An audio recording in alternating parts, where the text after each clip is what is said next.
Have you ever had that moment where everything is finally good? Maybe you finally landed the client you've been chasing for months. Maybe your creative project is starting to get real traction online. Or maybe you've just started a relationship with someone who actually respects your boundaries. For a second, you feel the rush. You feel the win. But then, something shifts. Within 48 hours, you find yourself picking a fight over nothing. You suddenly forget to reply to that crucial email. You decide that tonight is the perfect night to stay up until 3 a.m., scrolling through mindless content, even though you have the most important presentation of your career tomorrow morning. You feel like a passenger in your own body, watching yourself dismantle your own progress piece by piece. And then comes the aftermath. That heavy, sinking feeling in your chest. You tell yourself, I'm just lazy, or I'm just not cut out for this, or the most painful one, I guess I don't actually want it that bad. But what if I told you that sabotaging your success has almost nothing to do with laziness? What if it's actually a sophisticated, high-level defense mechanism? Today, we're going beneath the surface-level advice of just stay disciplined.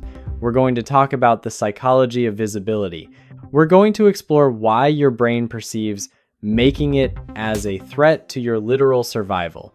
By the end of this video, you won't just understand why you trip yourself at the finish line. You'll have a roadmap to stop being your own most dangerous obstacle. To understand self-sabotage, we have to stop looking at it as a failure of will and start looking at it as a regulatory success. In your mind, there is a mechanism called the upper limit problem, a concept pioneered by Dr. Gay Hendricks. Think of it like a thermostat for your soul. We each have an internal setting for how much love, success, and critically attention we can tolerate. When we exceed that setting, our internal alarm system goes off. Why? Because for most of human history, being visible was dangerous. If you were the loudest, most successful, or most distinct member of a primitive tribe, you were a target. You were a target for predators, a target for envy, and most dangerously, a target for exile. To our ancient lizard brain, the amygdala, visibility equals vulnerability. When you start to succeed, you are effectively standing up in an open field. You are saying, look at me, I have something of value. And for many of us, especially those of us who grew up in environments where shining too bright resulted in being cut down, or where a parent's ego was threatened by our achievements, that open field feels like a death trap. Self-sabotage is simply your brain's way of pulling you back into the tall grass. It's a safety maneuver. You aren't ruining your life, you are trying to save it the only way your nervous system knows how. Let's look at what's actually happening in your head when you start to self-sabotage. We have two competing systems here. You have the prefrontal cortex, that's the CEO of your brain. It wants the promotion, it wants the healthy relationship, it dreams of the 100K subscribers. But then you have the limbic system, specifically the amygdala. This is your emotional center, and it operates on one primary question. Is this familiar? Notice I didn't say, is this good? The limbic system doesn't care if you're happy. It only cares that you are safe. And safe is defined by what is predictable. If you have spent 20 years being the undiscovered genius or the struggling artist, that identity is predictable. It's a known quantity. You know how to survive in that space. Success, however, is a new world. It brings new expectations, new eyes on your work, and the very real possibility of a larger fall. The cognitive dissonance loop. When your external reality, success, contradicts your internal identity, I am not enough, I am safer, hidden, it creates cognitive dissonance. This is a state of intense psychological discomfort. Your brain hates this friction. To resolve the friction, your brain has two choices. Change your identity to match your success, which is terrifying and takes years of work. Change your reality to match your identity, which is easy and can be done with one bad decision. Self-sabotage is the shortcut to ending that discomfort. You miss the deadline, you lose the client, the friction disappears, and oddly enough, you feel a sense of relief. You're back in the known zone. You're back in the grass. To fix this, we need to identify how you specifically hide. Most self-sabotage falls into one of these four categories.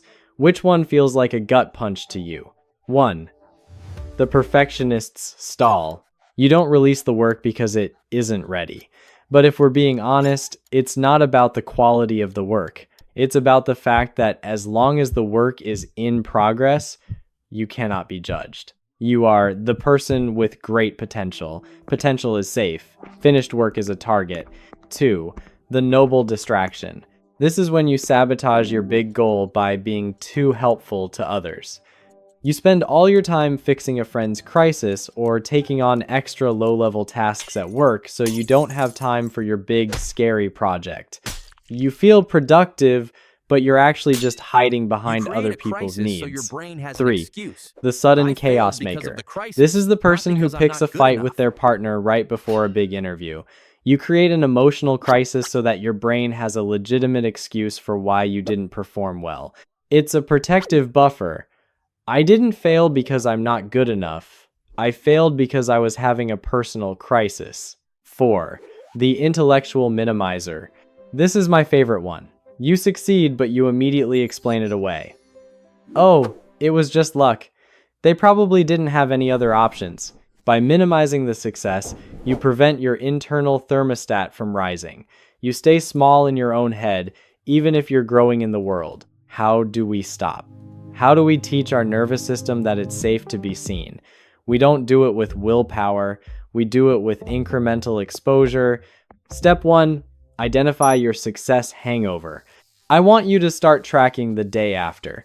When you have a win, wait for the sabotage to arrive 24 to 48 hours later. When you feel that urge to procrastinate or pick a fight, name it. Say out loud, I am currently having an upper limit reaction. I am safe. I am just more visible than I'm used to. Naming the process takes the power away from the limbic system and gives it back to the CEO, the prefrontal cortex.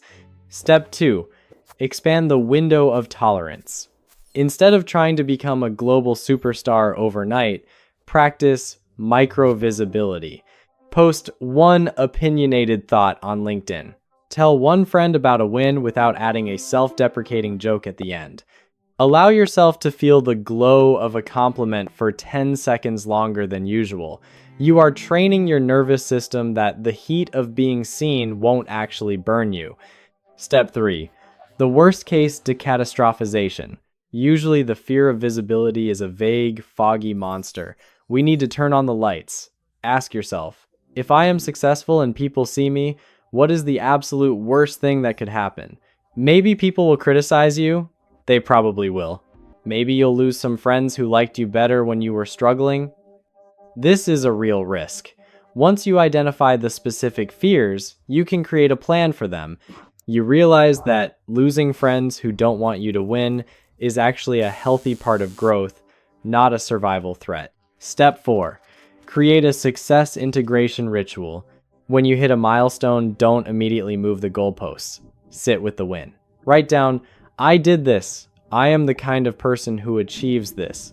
This helps bridge the gap between your external reality and your internal identity. Now, a brief but important pause. If you are someone who is neurodivergent, ADHD, autism, or a highly sensitive person, HSP, your fear of visibility might have an added layer. For you, visibility isn't just a psychological threat, it's a sensory threat. More success often means more emails, more meetings, more sensory input, and more social performance. In these cases, your self-sabotage might actually be a desperate attempt by your body to prevent a sensory meltdown. If that's you, the answer isn't pushing through the fear. The answer is career design. You need to build a version of success that doesn't require you to be visible in ways that drain your battery. You can be successful and seen through your work without having to be on 24/7.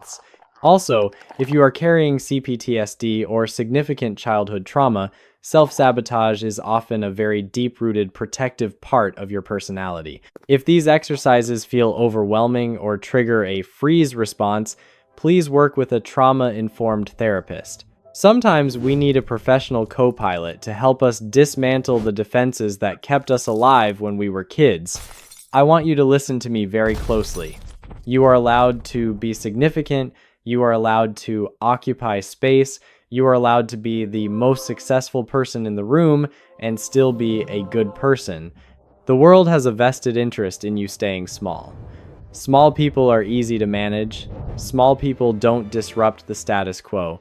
Small people don't make others feel insecure about their own lack of progress. But staying small is a slow death for someone with your intensity, your curiosity, and your drive. The discomfort you feel right now, the itch to delete your work or retreat into the shadows, that is not a sign that you are doing something wrong. It is a sign that you are at the frontier of your old self. It is the growing pains of a soul that is finally outgrowing its cage. Don't retreat. Just breathe. Let the heat of being seen sit on your skin. It won't kill you. It's just the sun. Self-sabotage is a complex beast, but it's a beast that can be tamed once you understand its purpose. It's not your enemy. It's just an overprotective bodyguard that needs to be told its services are no longer required.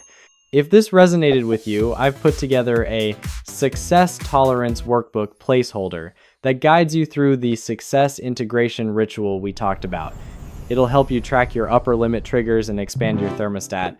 You can find that in the description below. And if you're struggling with the too many interests side of this, the fear that you can't succeed because you can't choose, you should probably watch this video next. Link to The Polymath's Burden: Why Having Too Many Interests is Actually a Career Advantage. Remember, the only thing scarier than being seen is the thought of reaching the end of your life and realizing you spent the whole time hiding. Be brave. Be seen. I'll see you in the next one.